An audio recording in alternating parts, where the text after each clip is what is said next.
आप जब किसी सरकारी बैंक में घुसते हैं तो ऐसा लगता है कि 80 या 90 की दशक के किसी इमारत में आ गए हैं, जहां पे दीवारें उखड़ रही होती हैं, पंखा अपनी मर्जी से चलता है और लाइनें रेल टिकट से भी ज्यादा लंबी होती हैं। He'd observed the number of fans in the banks, number of fans which are working, the bank and its condition, how many whitewashed, how many not painted. I am really so satisfied. शुक्रिया madam कि आपने मुझे banking bill 2024 पर बात करने का मौका दिया। सर, बैंक ईंट या सीमेंट से बनी किसी इमारत का नाम नहीं है। बैंक सिर्फ किसी स्टील या एल्यूमिनियम से बने एटीएम का नाम नहीं है, और बैंक ना ही एक काउंटर से दूसरे काउंटर पर दौड़ रहे बैंक ग्राहकों की उस दौड़ का नाम है। बैंक नाम है विश्वास का, बैंक नाम है अधिकार का, न्याय का, समानता का। लेकिन पिछले कुछ वर्षों में ये विश्वास जो ग्राहकों का बैंकिंग व्यवस्था में था, वो कहीं ना कहीं कमजोर होता नजर आ रहा है, और उसके कुछ बुनियादी कारण, बहुत ही बेसिक कारण आज मैं सदन में आपके माध्यम से सरकार के सामने रखना चाहूंगा। सबसे पहला, पुअर कस्टमर सर्विस। यदि आज किसी ग्राहक को सरकारी बैंक में किसी काम से जाना हो तो मान लीजिए उसके ग्रह खराब चल रहे हैं और दिहाड़ी भी खराब होगी। कोई नौकरी पेशा आदमी हो तो ऑफिस से छुट्टी लेनी पड़ती है, कोई स्टूडेंट हो तो प्रैक्टिकल का एग्जाम मिस करना पड़ता है, यहां तक कि साधारण सी पासबुक अपडेट कराने भी जाना हो तो वो भी एक संघर्षशील सफर में तब्दील हो जाता है। मैडम, आप जब किसी सरकारी बैंक में घुसते हैं तो ऐसा लगता है कि 80 या 90 की दशक के किसी इमारत में आ गए हैं, जहां पे दीवारें उखड़ रही होती हैं, पंखा अपनी मर्जी से चलता है और लाइनें रेल टिकट से भी ज्यादा लंबी होती हैं। इसके बाद जब आप काउंटर नंबर 1 पे पहुंचते हैं तो बताया जाता है काम यहां नहीं होगा, काउंटर नंबर 4 पर जाइए। जब काउंटर नंबर 4 पे जाते हैं तो बताया जाएगा यहां पर भी काम नहीं होगा, फर्स्ट फ्लोर पर जाइए। और जब आप थके हारे फर्स्ट फ्लोर पर पहुंचते हैं तो बताया जाता है कि लंच हो गया है, लंच के बाद 2 बजे आइएगा।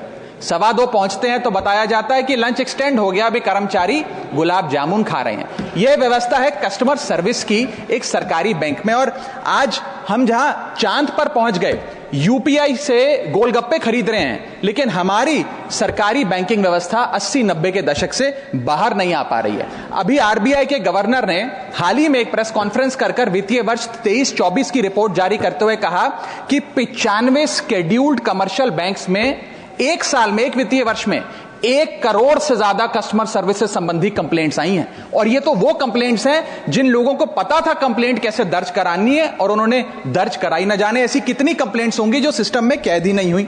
इसी के साथ साथ बैंकिंग कोड और स्टैंडर्ड्स बोर्ड ऑफ इंडिया का एक सर्वे बताता है कि 45% बैंक कस्टमर्स बैंकिंग व्यवस्था से डिससैटिस्फाइड है, असंतुष्ट हैं। और मैं चाहूंगा आपके माध्यम से सरकार के कानों तक ये बात पहुंचे कि डिजिटल सर्विसेज का एक कस्टमर सेटिस्फैक्शन ऑडिट कराना चाहिए सरकारी बैंकों का, कि क्या हमारी सरकारी बैंकों की वेबसाइट का इंटरफेस या मोबाइल एप्लीकेशंस सरल हैं, अच्छी हैं, या कस्टमर्स उससे त्रस्त हैं।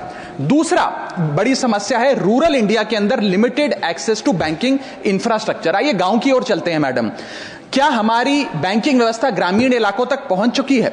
नाबार्ड की एक रिपोर्ट बताती है कि 50% of rural India is still suffering from lack of adequate access to banking. Financial inclusion index की आरबीआई की 2020 की रिपोर्ट बताती है कि ग्रामीण भारत में हर 100 में से मात्र 54 लोगों तक ही हमारी बैंकिंग व्यवस्था जैसे तैसे पहुंच पाई है, और 30% से ज्यादा रूरल हाउसहोल्ड आज भी ऐसे हैं जो पूरी तरीके से अनबैंक्ड हैं। और मैम, बैंकिंग की ग्रामीण इलाकों में अगर बात करें तो बैंकिंग व्यवस्था ने ग्रामीण इलाकों के साथ सौतेला व्यवहार किया है। पहले तो बैंक की ब्रांच गांव के पास नहीं है। जब वो बूढ़ा आदमी भोला भटका बैंक की 5-10 किलोमीटर दूर ब्रांच तक पहुंचता है तो पता लगता है कि बिजली गुल है। बिजली आ जाती है तो पता लगता है सर्वर डाउन हो गया है। सर्वर भी चल जाता है तो पता लगता है आधार सीडिंग में दिक्कत है, फिंगरप्रिंट मिसमैच हो रहा है, या बैंक अकाउंट की मैपिंग ही नहीं हो पा रही है। डॉक्यूमेंटेशन से लेकर कॉम्प्लिकेटेड फॉर्म से लेकर लैंग्वेज के चैलेंजेस तक ग्रामीण इलाकों में लोगों को झेलने पड़ते हैं, और सबसे ज्यादा बैंकिंग फ्रॉड भी गांव के भोले भाले आदमी के साथ होता है। इसी के चलते हमारे गांव का आदमी प्राइवेट निजी साहूकार के पास जाकर लोन लेना बेहतर समझता है, ना कि किसी बैंक के पास जाकर। और जब वे साहूकार के पास जाता है तो ना वहां पेपर वर्क होता है, एक इजियर एक्सेस होता है, फियर ऑफ बैंक और इलिटरेसी नहीं होता, बहुत बार तो मॉर्गेज पे भी कुछ नहीं रखना पड़ता, इसलिए वो साहूकार से ब्याज पे पैसा उठाता है, लेकिन साहूकार उसे मनमानी दाम पर वो ब्याज पर पैसा देता है, 60 से 80% सालाना का इंटरेस्ट रेट चार्ज करता है, जिंदगी भर के लिए उसकी गुलामी लिखवा लेता है और वो बेचारा गांव का भोला भाला आदमी डेट ट्रैप में फंस के रह जाता है। मेरी तीसरी बड़ी समस्या जो मैं आज आपके सामने रखना चाहूंगा वो है साइबर फ्रॉड और digital frauds in the banking sector. Cyber frauds वर्ष 2023 में 75,800 घटनाएं सामने आई जो कि कंप्लेंट्स दर्ज हुई।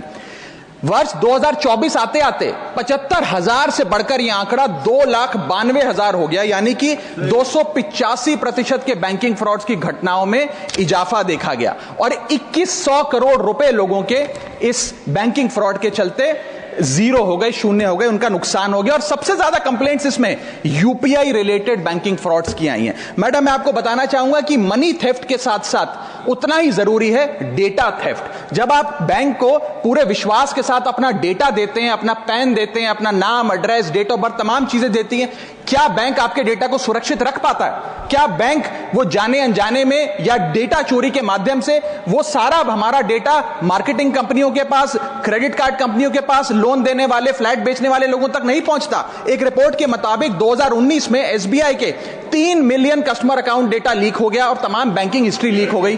2021 में मोबीविक का 8.2 TB का केवाईसी डेटा ही लीक हो गया। 2021 में एक पेमेंट गेटवे जस्टपे का 100 मिलियन क्रेडिट कार्ड की पेमेंट डिटेल्स और रिकॉर्ड्स लीक हो गई। अब ये लीक है कि जाने अनजाने में डेटा शेयरिंग है, ये फैसला मैं आप तक छोड़ता हूं, लेकिन आपको इस डेटा लीक का भुगतान करना पड़ता है, आपको उसको भुगतना पड़ता है। और उसका सबसे छोटा सा उदाहरण है कि आए दिन आपको आपके बीवी, आपके माता पिता, आपके घर वाले फोन करके आपका हाल पूछे ना पूछे, मार्केटिंग कॉल्स वाले आपको रोज फोन करके कहेंगे कि आपका क्रेडिट कार्ड अप्रूव हो गया, आपका लोन अप्रूव हो गया, हमसे फ्लैट ले लीजिए, हमसे फलानी चीज ले लीजिए। इनके पास ये हमारा डेटा आता कहां से? एक बड़ा सवाल है।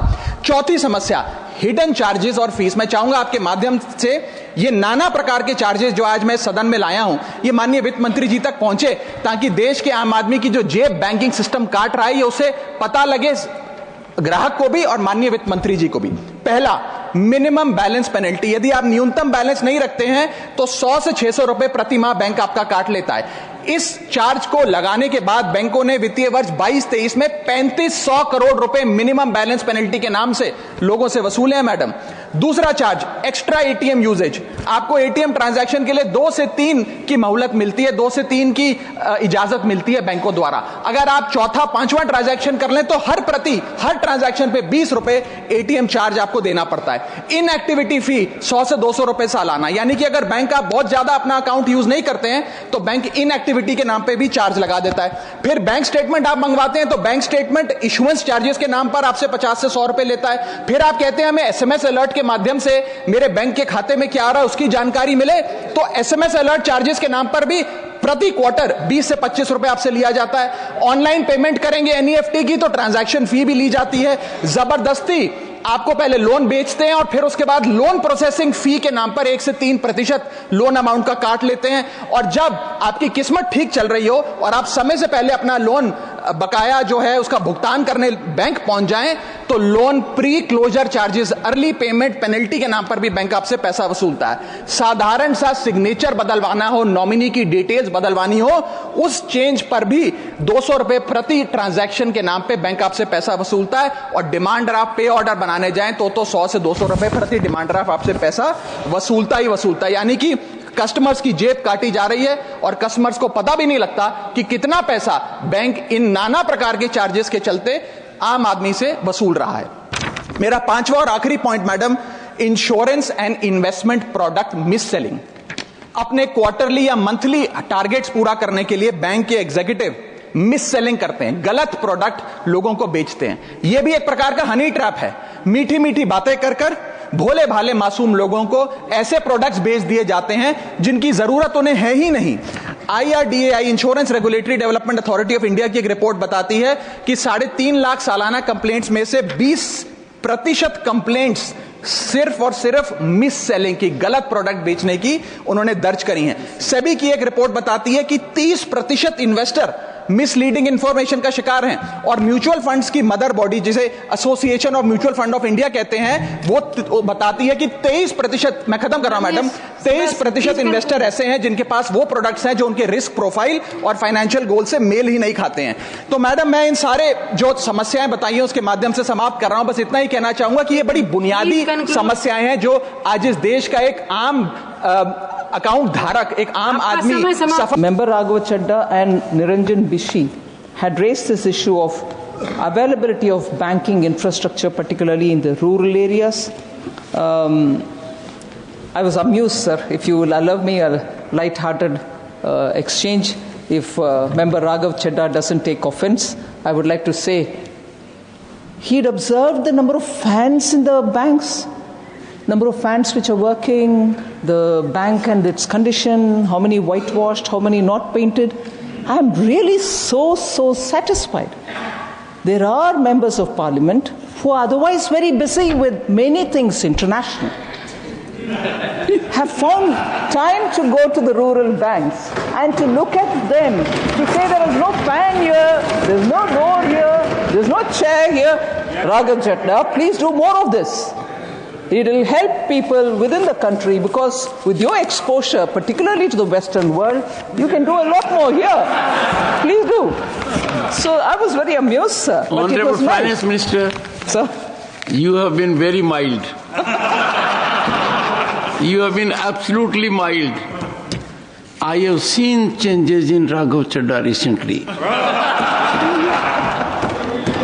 In several aspects, I don't want to share that with the Finance Minister. okay. That should be okay. Honorable Finance Minister.